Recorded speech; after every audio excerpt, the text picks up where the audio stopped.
Hey guys! Welcome back to my channel! This is Little Pinay Explorer and today I will talk about passing the IELTS exam using self-review. Me, myself, and I studied so hard. If you're about to take the IELTS exam anytime soon, this is the right video for you. So keep on watching this video. IELTS consists of 4 sections: listening, reading, writing, and speaking. The highest score is 9, and for us Filipino nurses, we need to at least hit 7 on all section except for writing. Writing is 6.5. So for those who are not very confident on how to go about this, even after watching this vlog, I suggest that you go for a review center because they have all the resources that you need. But for those who are confident and if you think you can do it on your own, if you have all the motivation and the willingness to learn, then you can do self-review. That will save you money as well.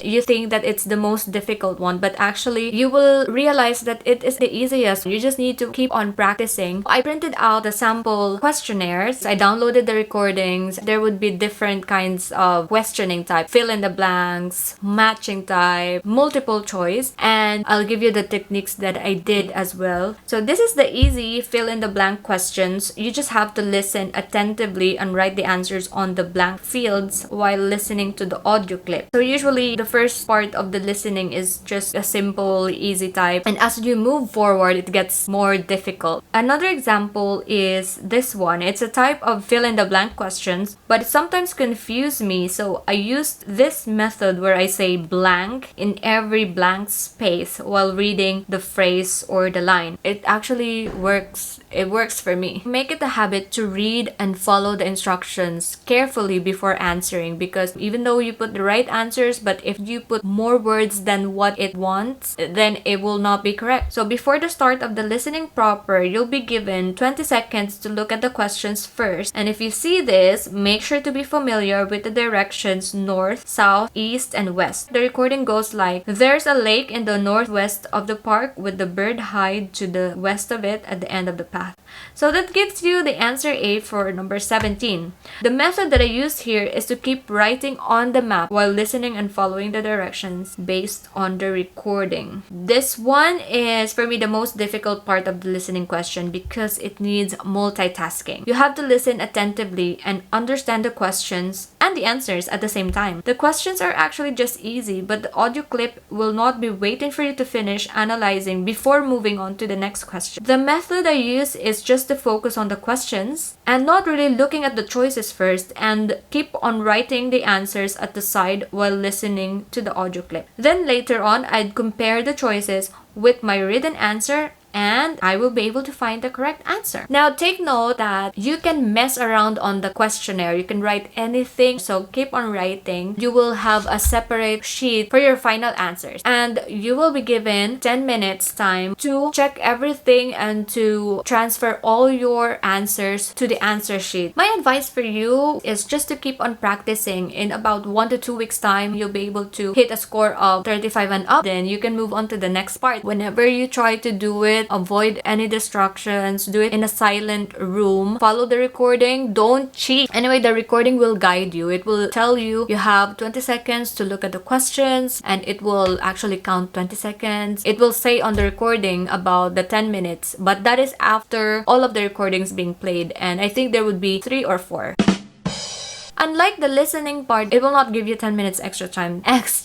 So make sure that you write down your answer right away on the answer sheet. It consists of 3 passages. Each passage has 20 questions. You will have a total of 1 hour to answer everything. And make sure that you use the time properly, because 1 hour and 3 passages or 3 boring articles and 40 questions to answer is not enough. I would usually look at the questions first. Then I will decide what kind of technique I will be using. Let's go through some examples. The most common is the true, false, or not given questions. The tricky part here is our tendency to overthink. A lot of people are confused with not given and false. We'll go through some examples and hopefully you will be able to understand. For this first example, the answer here is false because it was not Michael Faraday but Thomas Hall who was the first person to recognize Perkins' ability. They actually mentioned it, but it gave the wrong information. So it's a false.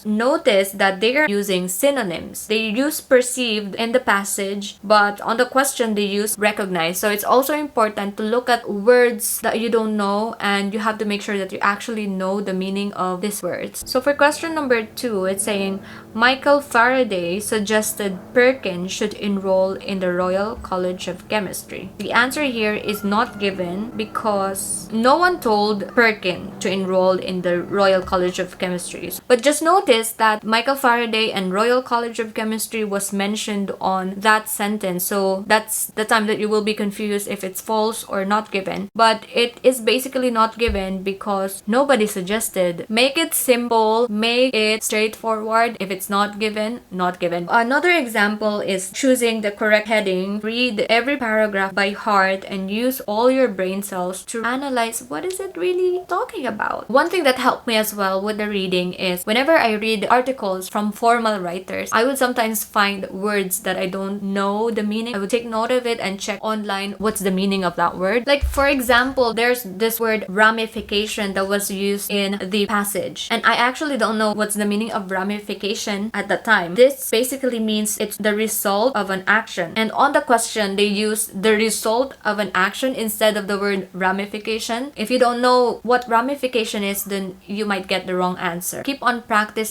1 hour for 3 passages. You need to be time conscious.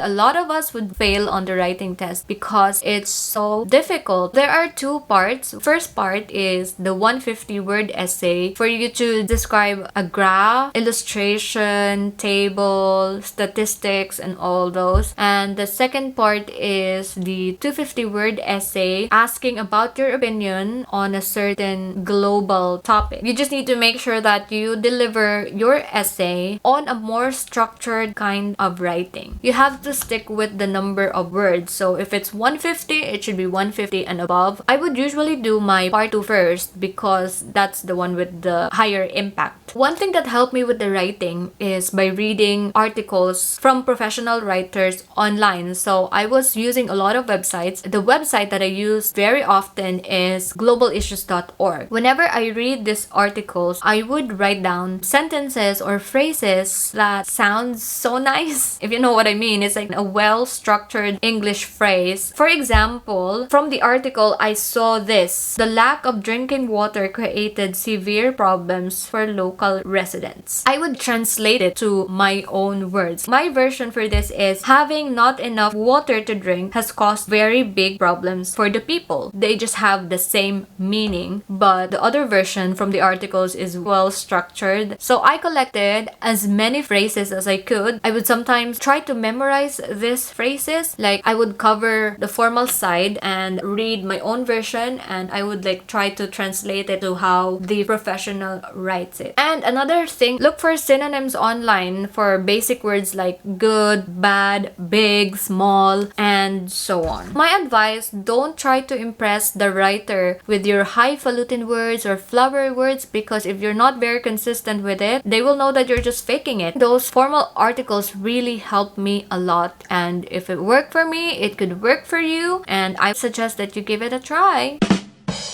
You might have it before your exam or after your written exam. They will ask a question that will need you to express your opinion. And it's very difficult for me to express my opinion, even in my own language, how much more in English. So I just prayed so hard for my speaking. Be more confident, smile. There are a lot of YouTube videos that you can watch for you to learn more about speaking. And also on the Cambridge practice test, there would be sample questions that you can read and try to answer those questions. You can also record yourself. I think it's good to evaluate yourself as well at the end of it. Don't focus too much about your accent. I think they will focus more on how structured your sentences are. It's just like writing, but on a less formal way or like a casual kind of way. Try not to speak too fast, because if you're speaking a little bit slower, it will help you like compose your thoughts and give you the right sentence structure.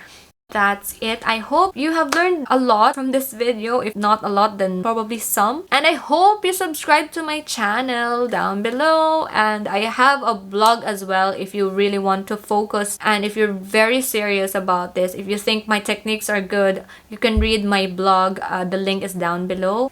Say hi to my kitty. This is my kitty. Bye. Okay, bye.